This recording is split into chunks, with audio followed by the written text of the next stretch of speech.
O Catecismo em um ano.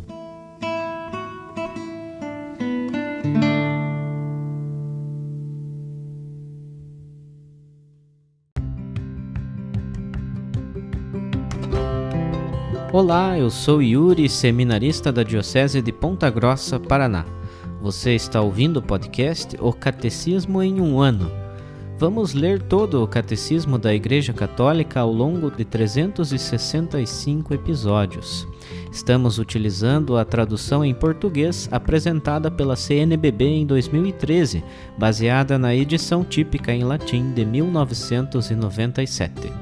Baixe o plano de leitura por meio de um link que você encontra na página do Instagram O Catecismo em um ano ou na descrição desse podcast.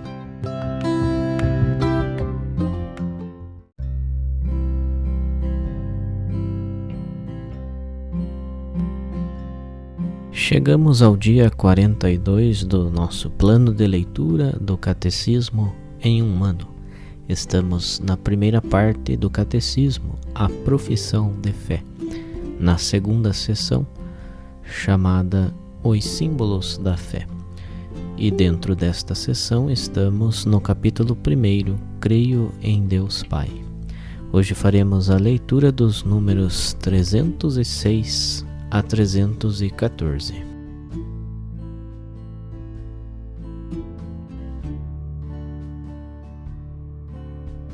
A providência e as causas segundas.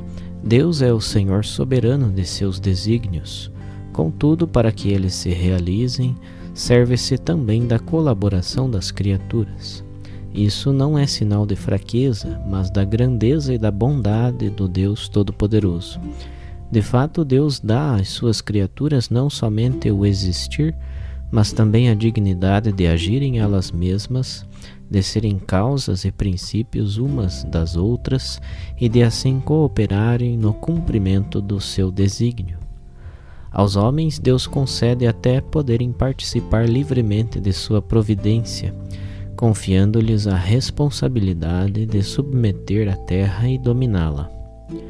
Deus assim concede aos homens serem causas inteligentes e livres para completar a obra da criação, aperfeiçoar sua harmonia para o próprio bem e de seus próximos. Cooperadores muitas vezes inconscientes da vontade divina, os homens podem entrar deliberadamente no plano divino por suas ações, por suas orações e também por seus sofrimentos. Tornam-se então plenamente cooperadores de Deus e do seu reino, conforme a primeira carta aos Coríntios, capítulo 3, versículo 9. Eis uma verdade inseparável da fé em Deus Criador. Deus age em todo o agir de suas criaturas. Ele é a causa primeira que age nas causas segundas e por meio delas. Na verdade, é Deus que produz em vós tanto o querer como o fazer, conforme o seu agrado. Filipenses capítulo 2, versículo 13. Longe de diminuir a dignidade da criatura, esta verdade a realça. Tirada do nada pelo poder, pela sabedoria, pela bondade de Deus, a criatura nada pode se for separada de sua origem, pois a criatura sem o Criador se esvai. Menos ainda pode atingir seu fim último sem a ajuda da graça. A providência e o escândalo do mal. Se Deus Pai Todo-Poderoso, Criador do mundo ordenado e bom, cuida de todas as suas criaturas, por que então o mal existe? Para esta pergunta tão premente quanto inevitável, tão dolorosa quanto misteriosa, não há uma resposta rápida. O conjunto da fé cristã constitui a resposta a esta pergunta. A bondade da criação, o drama do pecado, o amor paciente de Deus, que se antecipa ao homem por suas alianças, pela encarnação redentora de seu Filho, pelo dom do Espírito, pelo congraçamento da Igreja, pela força dos sacramentos, pelo chamado a uma vida bem-aventurada, a qual as criaturas livres são convidadas antecipadamente a assentir, mas da qual podem, por um terrível mistério, abrir mão também antecipadamente. Não há nenhum elemento da mensagem cristã que não seja, sob certo aspecto, uma resposta à questão do mal. Mas por que Deus não criou o mundo tão perfeito que nele não pudesse existir mal algum? Segundo o seu poder infinito, Deus sempre poderia criar algo melhor. Todavia, em sua sabedoria e bondade infinitas, Deus quis livremente criar um mundo em processo de caminhada para sua perfeição última. Este devir permite, no desígnio de Deus, juntamente com o aparecimento de determinados seres, o desaparecimento de outros, juntamente com o mais perfeito, também o menos perfeito, juntamente com as construções da natureza, também as destruições, juntamente com o bem físico, existe, portanto, o mal físico, até que a criação tenha atingido sua perfeição. Os anjos e os homens, criaturas inteligentes e livres, devem caminhar para o seu destino último, por opção livre e amor preferencial. Podem, no entanto, desviar-se, e de fato pecaram. Foi assim que o mal moral, incomensuravelmente mais grave do que o mal físico, entrou no mundo. Deus não é, de modo algum, nem direta nem indiretamente, a causa do mal moral.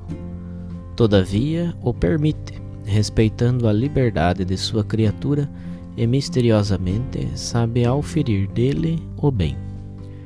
Pois o Deus Todo-Poderoso, por ser soberanamente bom, nunca deixaria qualquer mal existir em suas obras, se não fosse bastante poderoso e bom para fazer resultar do mal o bem.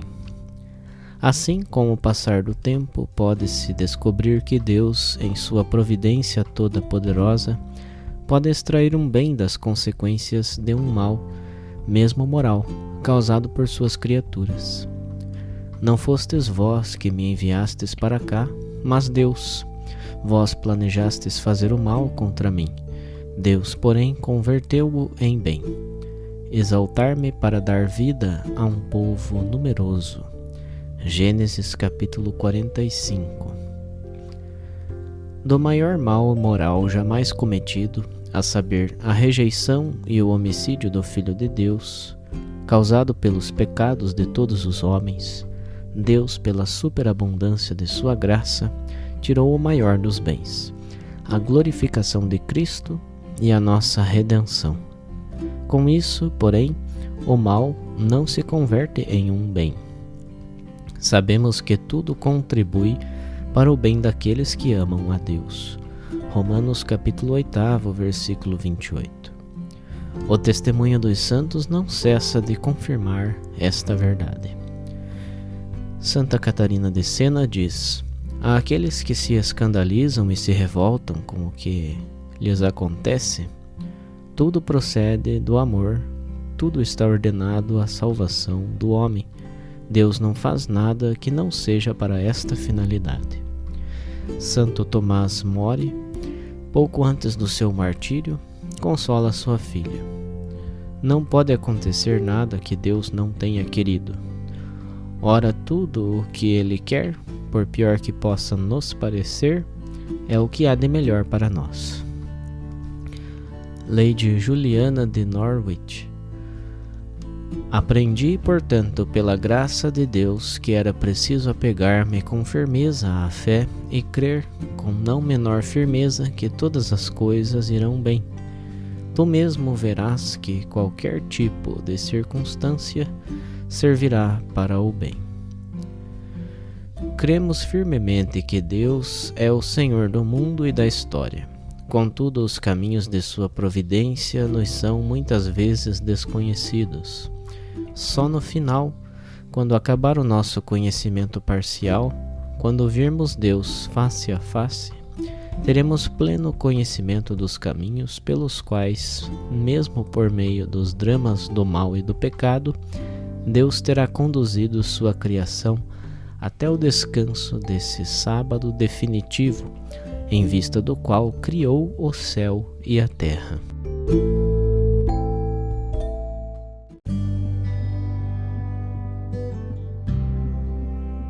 para o comentário adicional do episódio de hoje, vamos ouvir a leitura de uma reflexão do Papa Francisco por ocasião de um Ângelus do ano de 2014.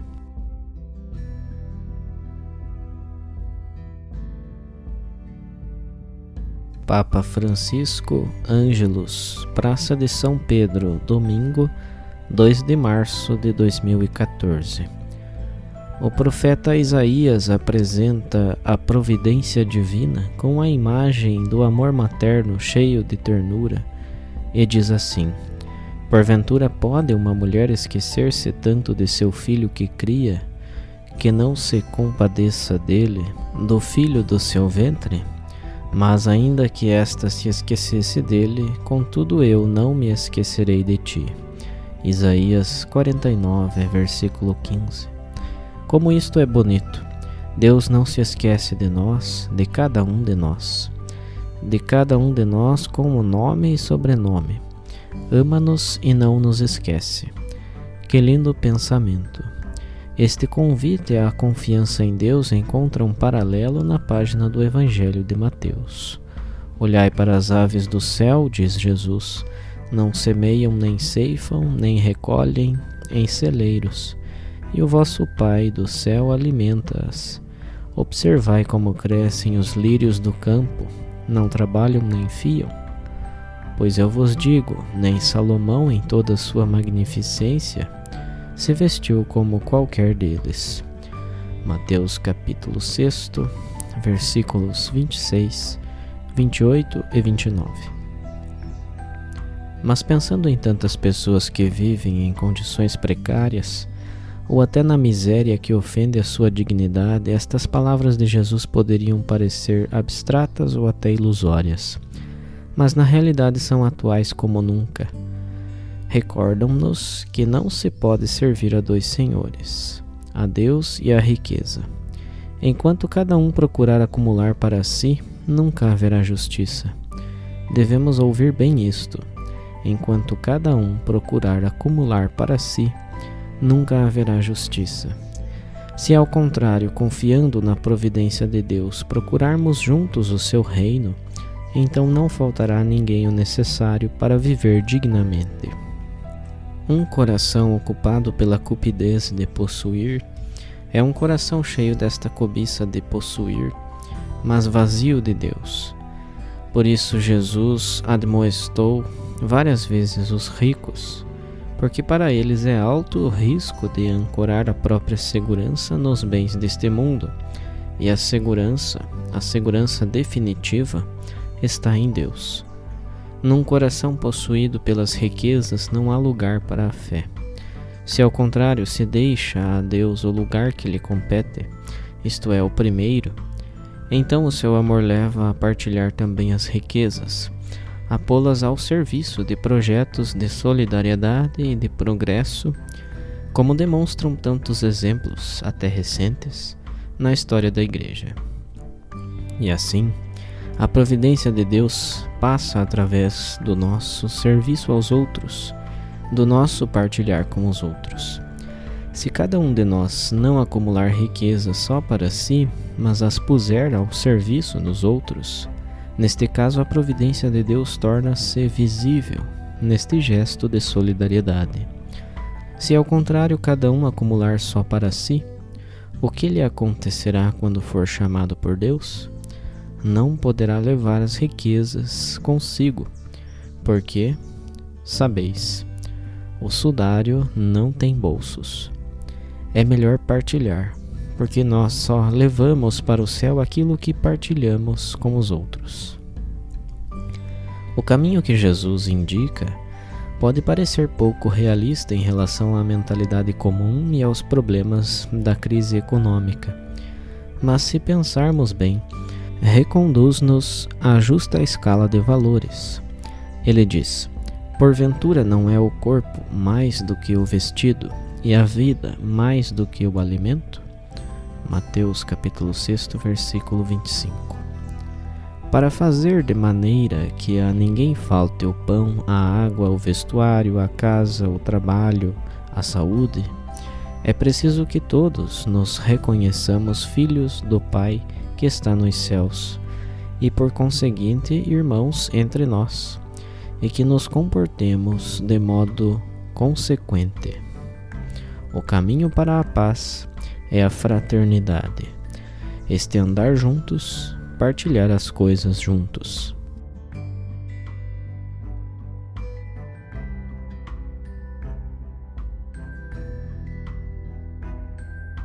Os textos dos discursos papais encontram-se na íntegra no site da Santa Sé, vatican.va.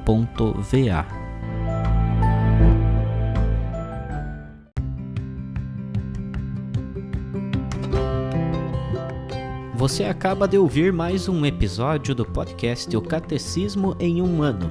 Continue nesse bom propósito de aprofundar o conhecimento e a vivência da fé católica e procure participar da sua comunidade.